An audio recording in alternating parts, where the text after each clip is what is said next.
I'm 85 years old now. Most mornings, I wake up before the sun, not because I want to, but because sleep doesn't hold me the way it used to. When you reach this age, your memories start waking you before your body does. There's something I've been carrying for a long time. I didn't plan to tell it. I don't need forgiveness. I don't even know if it will help anyone. But time feels thin now, and silence feels heavier than words. When I was a child, I got lost. I don't mean lost in the way people say it casually, not distracted, not wandering for a few minutes. I mean lost in a way that changes the direction of a whole life. I was 6 years old, maybe 7. I remember my hand slipping out of my mother's grip. That part is clear. Everything after that comes in pieces. We were somewhere crowded. A station, I think, or maybe a market. Yet there were voices, bags, shoes moving fast. I remember crying at first, then being quiet because no one was listening. People assume a lost child is found quickly, that someone notices, that the world pauses. It doesn't. I was taken in by strangers eventually. Not cruel people. Just people who didn't know where I belonged and didn't know how to find out. This was a different time. No phones. No records that followed you easily. I kept waiting for my parents to come. Days passed, then weeks. I stopped asking out loud and started asking in my head. Every face I saw, I searched. Every knock on the door, I stood up. After a while, I learned not to hope too loudly. Hope hurts when it doesn't come back. I grew up in houses that were not mine. I ate food that filled me but didn't taste like home. I learned how to behave, how not to be a problem, how to make myself small so I wouldn't be sent away again. People were kind enough, but kindness is not the same as belonging. As I grew older, the memory of my parents didn't disappear. It just stopped changing. Their faces stayed the same while mine aged. That's a strange thing to carry. Parents who never get older in your mind. In my 20s, I started working. Manual jobs at first. Whatever paid, whatever kept me moving. Movement helps when you don't want to think too much. I told myself that maybe it was better this way, that maybe my parents had gone on, that maybe they were happier not knowing what happened. These are the stories you tell yourself so you can keep breathing. I didn't search for them right away. People think that's strange, but when you've been lost that long, the idea of being found is frightening. What if they didn't want me? What if I wasn't missed the way I imagined? Life has a way of filling the space where answers should be. Work turned into routine. Routine turned into years. I married. Not because I felt whole, but because that's what people did. She was kind, quiet. We understood each other in a practical way. We didn't talk much about the past. We had a child. Holding him, I felt something tighten inside me. Love came easily. Fear came with it. I watched him closely. Too closely. I didn't let him wander far. I didn't explain why. How do you explain a loss you never finished feeling? Years passed like that. Bills, birthdays, small arguments, long silences, a normal life from the outside. Inside, there was always a room I didn't enter. It wasn't until my 40s that I tried to find my way back. Someone suggested it casually. A coworker. He mentioned records, archives, old addresses.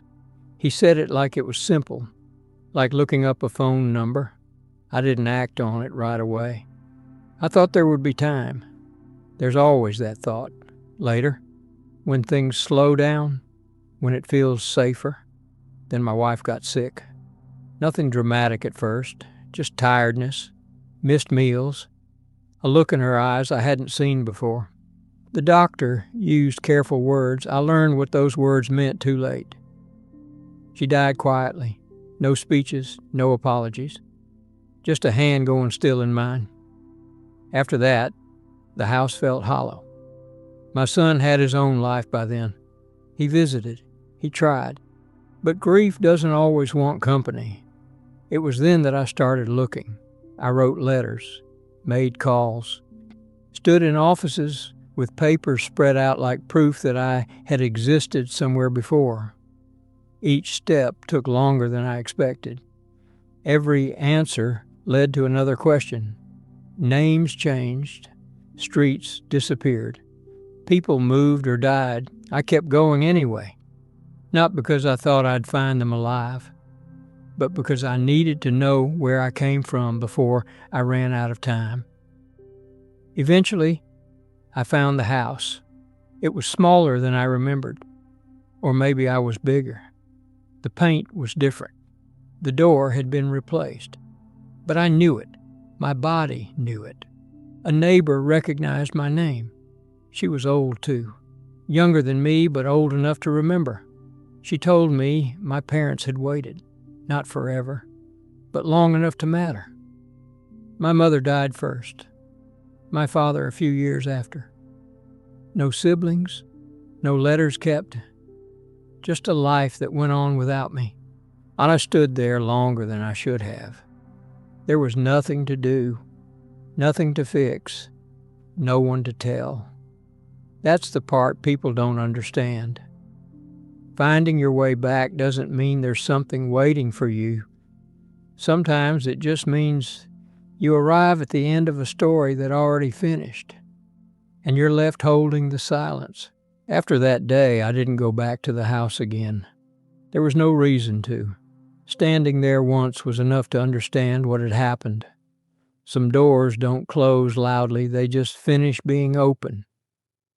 I carried that knowledge home with me, not like a sharp pain, more like a weight that settles into your chest and stays there. You learn how to move with it. You don't learn how to put it down. People asked if I felt relief. I didn't. Relief comes when something ends cleanly. This didn't end. It simply stopped waiting for me. I tried to picture my parents' lives after I disappeared, what mornings looked like for them, whether they set an extra plate at the table for a while, whether my mother kept my clothes folded somewhere, hoping they would be needed again. These thoughts come late at night. They don't ask permission. They don't need answers. They just sit with you. I don't blame myself for getting lost. I was a child, small legs, a crowded place, a moment that slipped. But I do carry the cost of everything that followed. When you lose something that early, you grow around the absence. It becomes normal. You stop noticing the shape of it, but it changes how you attach to people, how close you let them stand. I see that now. I see it in my marriage, in how I loved without fully leaning in how I stayed steady but distant. I thought providing was enough. I thought being there physically meant being present. It didn't. My wife never complained much. She would mention small things, a look, a pause after a sentence. I always thought there would be time to listen better. Later, when work slowed, when things settled, they never did. After she died, I replayed conversations we never finished. Not arguments, just ordinary talks that were postponed until they disappeared. That's how most losses happen. Not in moments you can point to, but in all the times you assume you can come back to something. My son once asked me why I was so careful, why I worried when he was late, why I checked doors twice. I laughed it off, said it was nothing. It wasn't nothing. I wanted to tell him the truth, that the world can take someone without warning and never give them back. That love doesn't protect you from absence, but you don't pass that kind of weight to your child. So you stay quiet. You hope they learn joy without inheriting your fear. Now, at this age, silence feels different. It's not peaceful, it's full of things that waited too long. I sit in this house alone most days. The rooms are familiar, but they don't hold echoes the way they used to. Objects outlast people. That's one of the quieter truths of getting old. Sometimes I speak out loud just to hear a voice. Not because I expect an answer, just to remind myself I'm still here. I think about my parents often now, not with anger, not even with sadness exactly, more with a kind of tenderness that didn't have anywhere to go before.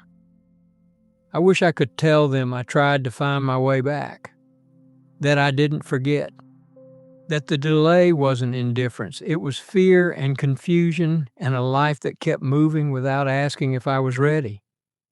But wishing doesn't travel backward. Time doesn't bend for understanding. If there's anything I've learned, it's this. Assuming there will be another chance is a quiet gamble that most people don't realize they're betting until they've lost. I'm not saying search for every answer immediately. Life doesn't work like that. We do the best we can with what we know at the time. But don't wait out of comfort. Don't delay out of habit. Don't assume people will still be there when you feel ready. Ready is a feeling that comes late. Too late, often. I don't know how I'll be remembered. Maybe as a decent man, a quiet one, someone who worked hard and didn't cause trouble. I used to think that would be enough. Now I think being known matters more than being stable. Being present matters more than being prepared. I don't have many years left.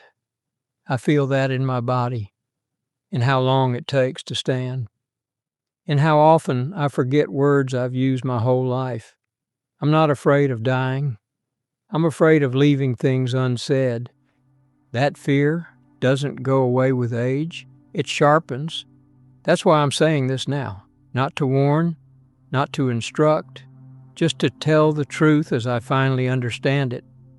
Some losses don't announce themselves. They just wait quietly while you assume you have time. And one day you find your way back and there's no one left to hear your voice. If this meant something to you, then I'm glad it was heard. That's enough for me now.